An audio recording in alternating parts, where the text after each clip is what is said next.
반갑습니다. 오늘은 11월 13일 금요일입니다. 오늘 본 말씀은 역대하 10장 1절부터 19절까지 말씀입니다. 어제 솔로몬이 죽게 되고 이제 오늘 그의 아들 르호보암이 왕권을 이어받게 되는데요. 이 르호보암은 왕권을 이어받고 즉위식을 하기 위해서 세겜으로 가게 됩니다. 아마도 남유다 사람이었기에 남쪽에서는 이미 지지를 받았고 위쪽 북쪽 사람들에게 지지를 받기 위해서 세겜으로 갔던 것으로 보여져요. 세겜은 정치적으로나 종교적으로 상당히 중요했던 장소입니다. 이스라엘 백성들의 역사 안에서 세겜은 참 많이 등장하게 되는데, 아브라함이 처음 하나님께 제사를 지냈던 곳도 세겜이고 또 요셉의 뼈가 묻혀 있는 곳이 세겜이었습니다. 그러다 보니까 북쪽 지파 사람들에게 이 세겜이라는 지역은 상당히 중요한 지역이었는데요. 그 지역에 가서 이제 북쪽 사람들에게도 왕이 즉위식을 거행함으로 그들에게 인사도 하고 그들의 지지를 받을 겸 이제 갔던 것이죠. 근데 그들에게 누가 찾아오냐면 여로보암이라는 사람이 찾아옵니다.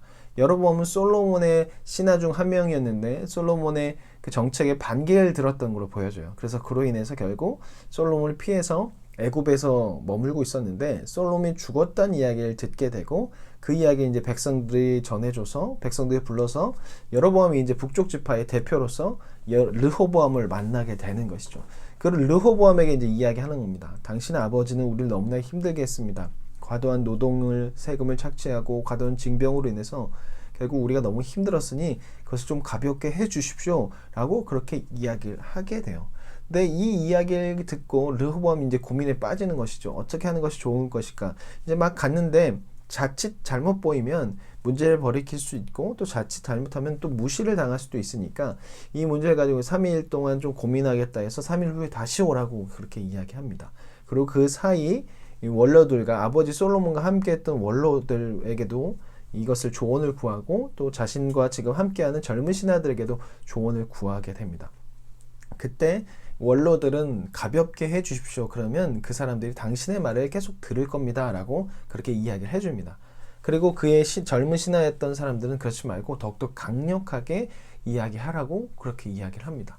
그때 이 르호보암이 원로들의 말을 듣지 않고 젊은 신하들의 말을 듣고 여로보암과 온 이스라엘 지도자들이 찾아왔을 때 더욱더 강력하게 할 것이다. 이전에 아버지가 했던 것은 비교도 되지 않을 정도로 아주 강력하게 할 것이다 라는 얘기를 하게 돼요. 그 이야기를 듣고 여로보암과 온 이스라엘 백성이 돌아가게 돼요. 더 이상 당신네들과 우리는 함께하지 않을 것입니다. 다윗 자손과 우리는 아무 관련이 없다라고 그렇게 이야기하고 떠나게 돼요. 그리고 그곳에 르호보암이 이제 역군의 지도자였던 일군의 지도자였던 사람을 보내게 되는데 그 사람들을 결국 죽여버리게 됩니다. 그리고 난 후에 르호보암이 다시 예루살렘으로 도망치듯 내려오게 되고 그때부터 이스라엘은 북이스라엘과 남유다로 나눠지게 됩니다. 여로보암은 세겜의 수도를 삼고 이제 북쪽에다가 새로운 나라를 세우게 되는 것이죠. 이 모든 것이 하나님께서 약속하신 계획하신 대로 이루어졌다라고 오늘 본문에서 말하고 있습니다. 솔로몬은 신앙의 이름으로 계속적으로 무언가 진행을 했습니다. 성전을 건축하고 하나님의 일을 했습니다. 근데 문제가 발생했습니다. 그 문제는 무엇이냐면 바로 솔로몬에게 듣는 마음이 사라져 버린 것입니다. 지혜와 지식을 가지고 그것으로 하나님의 일을 했지만 솔로몬이 듣는 마음이 사라져 버리니까 일은 진행되지만 결국 백성들의 어려움을 보지 못하게 되는 거예요. 솔로몬이 처음 구했던 것은 부와 명예가 아니라 듣는 마음이었고 백성들을 잘 인도할 수 있는 지식과 하나님의 말씀을 잘 들을 수 있는 지혜였습니다. 근데 그 듣는 마음이 사라져 버리니까 하나님의 말씀도 듣지 못하고 백성들의 마음도 알지 못하니까 결국 일은 진행하지만 백성들의 아픔을 알지 못하는 거예요. 그래서 결국 문제가 벌어지게 된 것이죠. 백성은 고통 가운데 있지만 왕이 그것을 알지 못하는 거예요. 그러니 결국 눈에 보이는 것만 쫓게 되고 솔로몬은 백성을 돌보지 못하는, 하나님의 일을 한다고 신앙의 이름을 하고 있지만 결국 신앙의 이름을 하는 것만 겉모습만 그렇게 되고 속으로는 그렇게 되지 못하는 일들이 벌어지고 있었던 것이죠.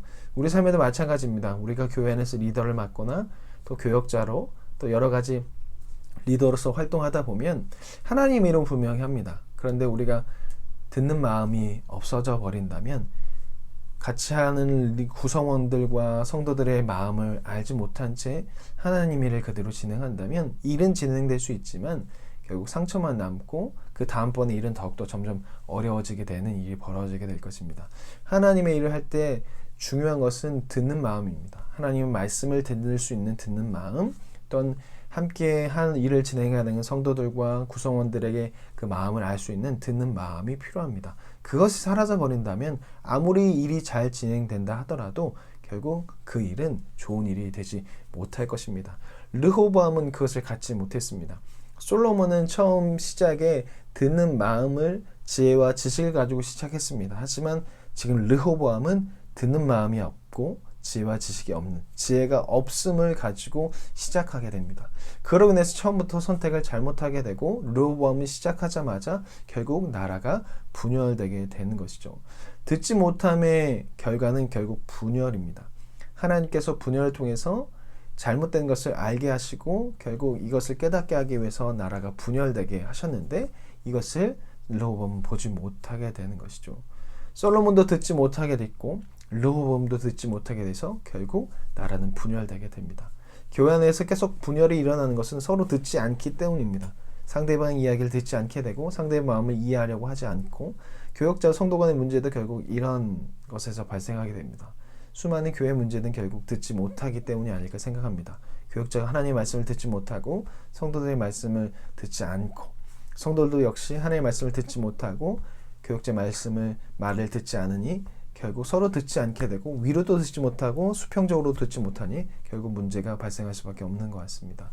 오늘 하루를 살아가고 또 주말에도 함께 만나는 시간이 있을 텐데 그때 서로 이해하는 시간을 가지면 좋을 것 같고 또한 내가 삶 안에서 가정 안에서 또 회사 안에서 서로의 마음을 좀 이해할 수 있는 그런 시간이 되었으면 좋겠습니다. 기독교인은 듣는 마음이 있어야 하는 사람들입니다. 사람들에게 하나님의 사랑을 들려주고 또 그들의 아픔을 들어주는 사람이 바로 기독교인입니다. 세상에는 참으로 약한 사람들 많이 있는데 그 약한 사람에게 들어줄 수 있는 그런 기독교인이 되었으면 좋겠습니다. 그러면 내일 또 주일 목사님 말씀 잘 듣고 월요일 날 뵙겠습니다. 안녕히 계세요.